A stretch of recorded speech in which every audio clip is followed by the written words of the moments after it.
మొత్తానికి global star Ram Charan game changer teaser రాని వచ్చేసింది. రావడంతోనే సోషల్ మీడియాను తగలబెట్టేస్తోంది. చాలా రోజులకు ఒక కలర్ఫుల్ గ్రాండియర్ సినిమాను చూడబోతున్నట్టుగా కనిపిస్తోందని అటు చరణ్ ఫ్యాన్స్ ఇటు శంకర్ ఫ్యాన్స్ ఫుల్ హ్యాపీగా ఉన్నారు. ఇది ప్యూర్ శంకర్ మార్క్ సినిమాని కూడా కామెంట్స్ చేస్తున్నారు. ఒక్క టీజర్ తోనే మాకు ఫుల్ మీల్స్ పెట్టేశావు గురు, ఇక నీకు గుడి కట్టేస్తామని రామ్ చరణ్ ఫ్యాన్స్ శంకర్ ని ఆకాశానికి ఎత్తేస్తున్నారు. గేమ్ చేంజర్ టీజర్ రికార్డుల మోత మోగిస్తుంది అంటూ మెగా ఫ్యాన్స్ కాలర్ ఎగిరిస్తున్నారు. కొంతమంది ఫ్యాన్స్ అయితే దేవరా టీజర్, పుష్ప టీజర్ల రికార్డ్స్ ని తెరపైకి తీసుకొస్తున్నారు. వాటితో గేమ్ చేంజర్ టీజర్ ని కంపేర్ చేస్తున్నారు. ముఖ్యంగా పుష్ప 2 తో కంపేర్ చేస్తూ ఫ్యాన్ వార్ స్టార్ట్ చేస్తున్నారు కొందరు ఫ్యాన్స్.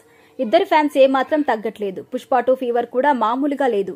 ఈ సినిమా నుంచి వచ్చిన ప్రతి అప్డేట్ కూడా సోషల్ మీడియాని తెగ ఊపేస్తోంది. నేషనల్ వైడ్ గా తెగ ట్రెండ్ అవుతుంది. ప్రస్తుతం ఈ 2 సినిమాలు తెగ ట్రెండ్ చేస్తున్నారు ఫ్యాన్స్. మా సినిమా గొప్ప అంటే మా సినిమా గొప్ప అని గొడవలు పడుతున్నారు. ఈ సినిమాలకి సంబంధించి ఏ చిన్న అప్డేట్ వచ్చినా కూడా తెగ వైరల్ చేసేస్తున్నారు. హ్యాష్ ట్యాగ్స్ ని ఒక రేంజ్ లో ట్రెండ్ చేస్తున్నారు. ఇక ఇదిలా ఉండగా పుష్ప 2 ట్రైలర్ నవంబర్ 17వ తేదీన విడుదల కాబోతుందని టీం అఫీషియల్ గా అనౌన్స్ చేసింది. దీంతో సోషల్ మీడియాలో అప్పటి నుంచే ఈ ట్రైలర్ ని టాప్ లో పెట్టేశారు బన్నీ ఫ్యాన్స్. నవంబర్ 17వ తేదీన రికార్డుల స్పెల్లింగ్ ఏంటో నేర్పిస్తామని కామెంట్ చేస్తున్నారు.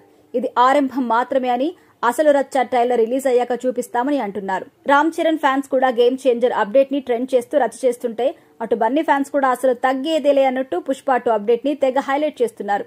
ఏదేమైనా కానీ ఈ 2 సినిమాల పోటీకి సోషల్ మీడియా మాత్రం దద్దరిల్లిపోతుందనే చెప్పాలి. ఎక్కడ చూసినా కూడా ఈ 2 సినిమాల హ్యాష్ ట్యాగ్స్ తాండవం చేస్తున్నాయి. ఇక ఇప్పుడే ఇలా ఉంటే ఈ సినిమాలు విడుదలయ్యాక రచ్చ ఇంకెలా ఉంటుందో చూడాలి.